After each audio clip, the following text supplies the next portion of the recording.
So hi, Zainab. Thanks very much for coming on today. I'm very pleased to say that you did incredibly well this year, and you've got your job in Northwest London. And I know you're interested in oncology, and you've managed to secure a 6 month job at Charing Cross doing oncology, which is fab. So we're going to talk a bit about your experience of the process and any tips you might have for future people, applicants. So do you want to just introduce yourself and maybe talk about how you prepared for the written application in November, and any pointers you had about that? Yeah, absolutely. So my name is Zainab, and as Balrek said, I recently applied for IMT this past round in 2023. So I think in terms of preparing for the written application, looking back in November now, I felt the form is actually quite sort of self-explanatory. There's not a huge amount of writing that you need to do. So I mean, as a person, I tend to kind of procrastinate and I tend to not look at things, but until a little bit later on. But generally speaking, it's not something that takes a huge amount of time. The main thing I would say is making sure that you don't sell yourself short. So really have a look at the point scoring and make sure that your self-assessment is actually commensurate to what you've actually done. So there's a lot of things that perhaps maybe you don't realize count towards your points. There is always the advice to make sure that you're not overscoring yourself. But I do think that in general, I think a lot of people tend to maybe possibly kind of underscore themselves. So just make sure that you have the evidence to back up what you've done. But if you have done something, make sure that you look back through your F1, F2. Everyone's done a quality improvement project at some stage. Have a look through and see what you can claim for. The other point I would say as well is in your white space questions, really helpful because a lot of the questions that come up in the interview actually mirror the white space questions. So everyone's going to ask you, why IMT? That's quite sort of a common thing to prepare for, and making sure that you can really distill down why you want to do IMT. And I feel like in the written application, that's a really good opportunity to do that because it doesn't just only inform your answers in the interview, but it also helps inform your 2 minute presentation, because it's a description of who you are as an individual and what it is that you've done that's helped you prepare for IMT. So I would really give that the time that it deserves. So I think those are the two main pieces of advice. Make sure that you don't underscore yourself, and then make sure that you take time with your white space question. Although it's a small amount of writing, it's really, really important to make you consider your answer for that. Nice. And then the interview itself. So the interviews obviously come around pretty quickly. They're in January. So how did you prepare for that, and what did you find useful and not useful when you're preparing? Yeah, so the interview preparation process, like you said, it does come up quite quickly after the white space questions and the written application.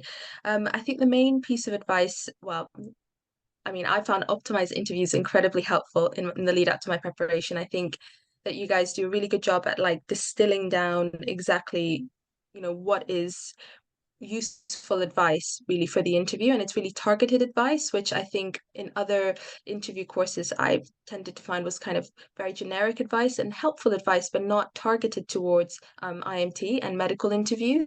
So I would really strongly recommend people to use the resources that are available on the website, which I again found really, really helpful. um, I would say really review your white space questions again, really important, and take time in preparing for your 2 minute presentation. Yeah. I think in my experience in the interview, the 2 minute presentation, because I knew mine so well, really helped me settle my nerves when I started the interview process. Because I was like, I know this is something that I prepared, and I know that it's something I'm confident about. And overall, I felt that it was well received by the interviewers, and I felt that it kind of helped color their vision or their opinion of me as an individual. I felt that they had an idea of who I was and that I was serious about IMT, and that it sort of helped give a positive impression. So if I was to give some advice in terms of preparing for the interview, if you're short on time for whatever reason, really spend time on your 2 minute presentation and making sure that that's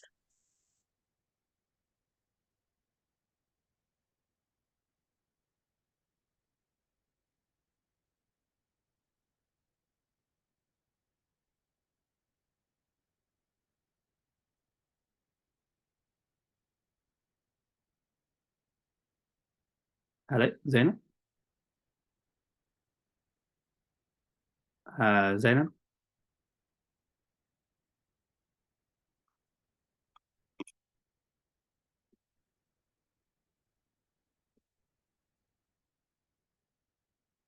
Zainab. Okay, Zainab. So then the actual interview itself. So you had your portfolio station first, then your clinical, then your ethical. So for the portfolio station, obviously you've mentioned already that 2-minute presentation is key, and that kind of sets you up really nicely. Any other pointers from the portfolio station?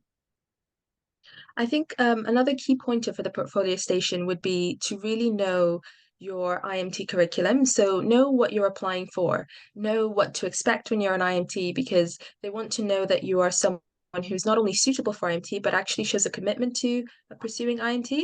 So one of the signs of someone being committed to pursuing something is, do you know what you're actually applying for? Are you someone who's applied for multiple other specialties and is using IMT as a backup? Or are you someone who genuinely wants to do IMT, has looked into the curriculum? And you can find that on the JRCTB website. You can look through, and it often kind of feeds off of what you've already done as a foundation trainee. So you know what to expect when you're kind of going through a training program. But there's also kind of specific elements that, show that you've really read it and looked at it. So, that you have a compulsory ITU rotation, or the fact that you've got to do geriatrics during IMT, the fact that you've got an IMT 3-year as well, and what the aim of that is. So making sure that you understand what IMT is, I think, is incredibly important. That's really good. And I think, as you said, those key points about IMT, that it's a newish program, and knowing that you always do Jerry's, you have an ITU rotation. Those are kind of points that some people know and some people don't. That's a nice discriminator. And I know that you said earlier that you got really good feedback from your portfolio station for knowing the IMT curriculum and the actual structure of the job really well. Nice. And I know we were speaking earlier, saying there was some variability in whether they stop you at 2 minutes, but you know that some people definitely were stopped at 2 minutes, and some people they let go over, and that is something I think to be ready for. But I think the only thing you can really do there is just make sure that your own personal presentation is 2 minutes long and no longer, because you don't want to be one of those people who are stopped and then still leave good stuff that you haven't said. Yeah, absolutely. And then you so the clinical station. Again, I know we were speaking earlier, so it's the tip. What was your experience clinical station? I know yours was slightly different, wasn't it? Yeah, I think when I was preparing for the clinical scenario, I think often with the kind of information that's available online, a lot of it is focused on doing an A2E assessment, having an acutely unwell patient. But my kind of interview experience was more kind of focused on the outpatient setting. It wasn't an acutely unwell patient at all. And they were trying to lead me away from that A2E assessment and more focusing on my clinical reasoning, risk assessment, managing patients in the community as well, which was kind of something that I wasn't necessarily expecting. But I think the main piece of advice I would say is that even if you get a curveball like that or something that you're not expecting, stick to your structure, make sure that you are methodical in your approach, and make sure that you have reasons for the investigations you're requesting, and making sure that you know what you're trying to achieve, and what your end goal is when you're managing the patient. What is it that you're talking about? Think about the general picture, not just focusing on the initial assessment of the patient, which is what they were trying to get at with that. And I felt that was an experience that a lot of other colleagues as well had, in terms of this year being more focused on assessing the patient as a whole and risk assessment rather than focusing on an A2E assessment. Yeah. And that's a really nice word, isn't it? Risk assessment. Because I think as an IMT, one of the main things that you can get wrong or get right is knowing when a patient's unwell and needs to be escalated, and how to escalate. And I think that's a really, really nice word to use and bring out in your interviews, because it's just a tick, tick, tick, risk assessment, fantastic. And then again, that you scored full marks again in your handover section, and again, presumably it was just very well structured, was it? Yeah, first, I think what was good is that it stuck to the time. It was definitely not more than 45 seconds. Yeah. And I think that it didn't really warrant it to be a minute for that particular scenario. And it's just you're always sticking to your S bar. S bar is so, so important. It's there for a reason. It's really, really helpful. And in your S in the situation, what I learned from Optimize actually is giving that kind of headline and sort of saying exactly what it is that what the issue is and what you're hoping to sort of get from the person that you're speaking to, and then going into the detail. And I've actually found it helpful in my working life as well. The other day, actually, I was handing over to an ITU reg who then proceeded to give me positive feedback on my handover. So Oh, really? overall, I think IMT is not just helpful, but Optimize is not just helpful for your interview, but also for clinical practice as well, which is really good. I think SBAR is so, so helpful, and not to give extra information that you don't need, really focusing on the relevant information that you got from the case. Nice. No, I think yeah, that is a really useful thing. So many times when people call you a cardiology reg, and you don't quite know what they're calling you for, whether it's just for advice or whether they're trying to get a patient transferred over to you. So it's useful to know that from the top.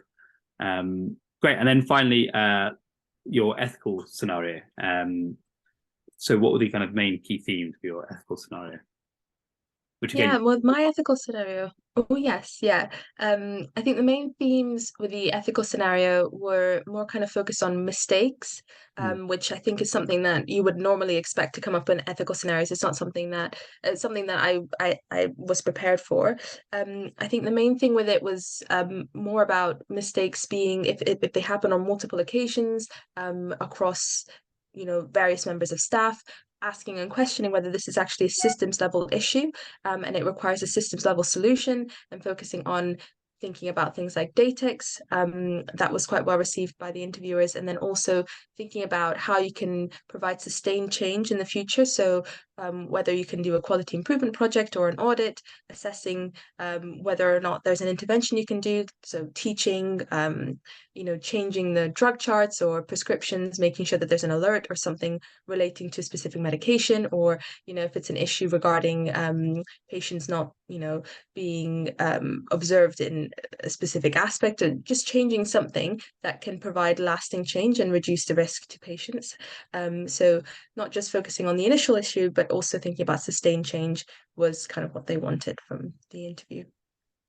nice. And evidently worked because you absolutely smashed your interviews. So really well done, and thanks for providing all those tips for future applicants. An absolute gold mine of tips there. Anything else you'd like to say before signing off? I again just want to reiterate how helpful Optimize was. I think it's really, really, really helpful. The online resources are again really helpful in preparing for the interview. If you maybe, if you're working alongside preparing for your interview, it's a lot. And sometimes you just want to listen to a video. The knowledge videos were really helpful. I found that they were good revision for the interview. And just listening to someone else's interview and their feedback is quite helpful as well. So yeah, I would say that that's the final comment from me. Great. Well, thanks very much, Zainab, and I'm sure I'll see you in Charing Cross in a couple of years. Great. Thanks.